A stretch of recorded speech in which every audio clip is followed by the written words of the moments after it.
Pixel and Jasper have a very intimate relationship. Happy New Year, fellow animal enthusiasts! Aren't you a little late? Shush, Nathara, it's still January. Or at least it is while I'm filming this. Hello, my name is Aurora, and I have... Hello, my name is Aurora, and I have big exciting plans for this channel in 2020. My biggest New Year's resolution? Weekly content! Yay! I'll share some of my upcoming ideas in a minute. First, let's take a look at what happened in my little animal world in 2019. I only uploaded a handful of videos, but so much more has gone on behind the scenes, so we've got some catching up to do. I started the year with a tour of my first ever dedicated reptile space, my snake room. It has changed quite a bit since that video, with more changes to come, and my snakes sure have been growing. Filming an update is high on my priority list. You'll see one here soon. Last spring, we adopted Jasper, an adorable black kitten who follows me everywhere and makes me smile and laugh every day. Even if he doesn't always listen. You're not a snake. And he's full of teenage kitty chaos. He's a big boy now, aren't you? Another big thing that happened was my boa Tiamat had a premature litter last summer, but I'm happy to report her 4 babies have done very well. I call them my 4 seasons litter, named Spring, Summer, Autumn, and Winter. Autumn and Winter are already in their new homes, and Spring will be headed off to hers when temperatures allow for shipping. Summer is staying here with me, at least for now. Toothless is still doing great, though I want to get him back into a nicer bioactive setup again. Definitely a future video. Pixel is doing well too. I even trained him to spin for treats. Pixel and Jasper have a very intimate relationship. More on that in a future video. Making his first debut on my channel, meet Draco the Bearded Dragon. We adopted Draco this summer from an absolutely lovely couple who were retiring and traveling, and I couldn't be more thankful for all they've given me. He's my first lizard, and I've had a lot of fun getting to know him. There have been ups and downs and a learning curve, but he is such a little prince. Expect to see more of him here in the near future. Also new to the crew are 2 adult female ball pythons that I adopted via Emily of Snake Discovery. It's not the most flattering photo of me, but it was super cool meeting her, even though I was shy and awkward because social anxiety is dumb. She's been a huge inspiration, and I love her work and respect what she's accomplished. I look forward to visiting her new zoo building when they open up, since it's just a few hours away. The girls I adopted were surrendered to the Minnesota Herpetological Society, and I don't have any history on them. One of them is pretty scarred up. We're thinking probably rat bites or maybe burns. They were vet approved before coming to me, and they've both been eating and doing very well. They also need names. So far, I've been calling them Scar and Big Girl, but I think they deserve better. If you have any ideas, please leave them in the comments. Sometimes it takes me too long to name snakes. Sadly, the queen recently passed away. He was a good little fish. Before I get another beta, I'm definitely going to get a nice planted tank set up and cycled, and I will take you on that journey with me. Rest in peace, pretty boy. A new endeavor I started this year is breeding rats. Moose and Taco are getting older but still doing pretty well. They deserve a proper update soon. We also have another boy named Rupert, and the girls are Peaches, Blueberry, Blackberry, and my newest adorable little holdback girl, Strawberry.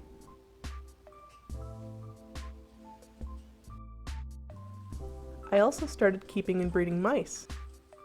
This is May, a very sweet girl. Her boyfriend Marbles isn't as friendly yet, but he is gorgeous.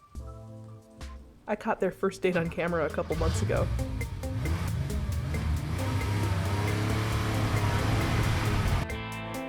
In other reproductive news, it's boa breeding season! I paired Ross with Rose for a chance at possible super hypo pure Sonoran leopards if they prove het, and the odds gods are with me. Crossing my fingers. Jupiter is dating Luna this year, which should give me hypo and normal double het type 2 anery leopards. Double recessives are all about the long game. Then of course we have my latest acquisition featured in my last video. Meet Nessie, the red-bellied water snake. You can expect a video all about her soon. So that's a quick summary of what happened in 2019. What's coming in 2020? Art!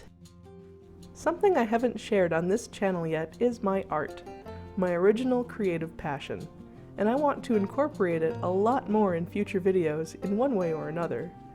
I really want to do some fun paintings of my pets, and some wildlife studies too. The art I share here will always feature animals, or at least be animal related. Personal stories. I'm going to talk about how I started this life with animals and where I want it to take me. I'm going to share my perspective and things I've learned on this journey based on experiences both good and not so good.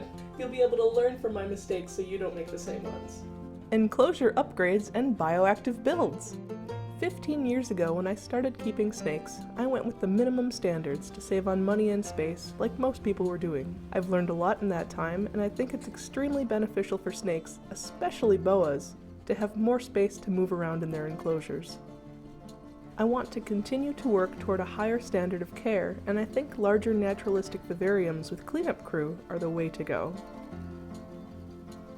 I've been very inspired by Tanner of Serpa Design and others, and I want to explore this natural, artistic aesthetic a lot more as time and money allow.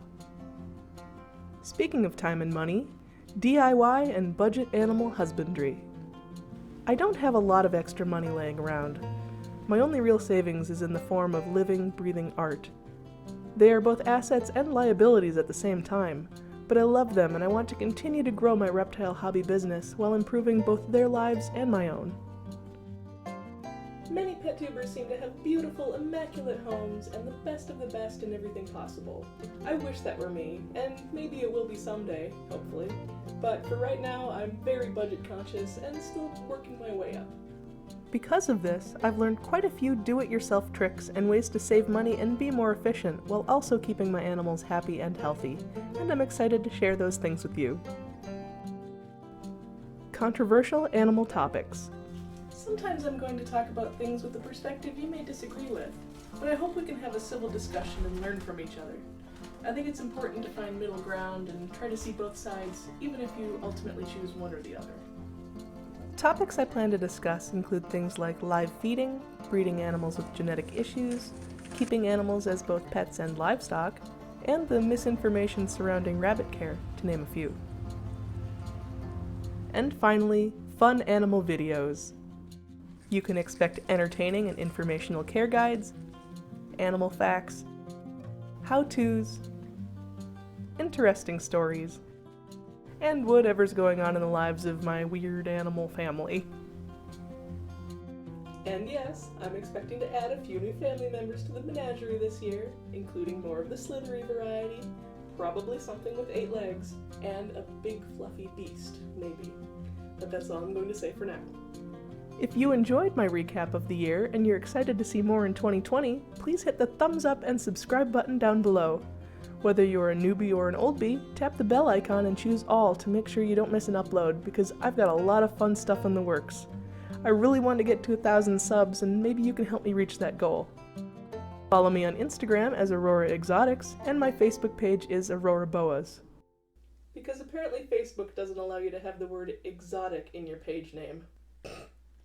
Thanks for watching, take care, and get out there and have some fun this year. See you next time!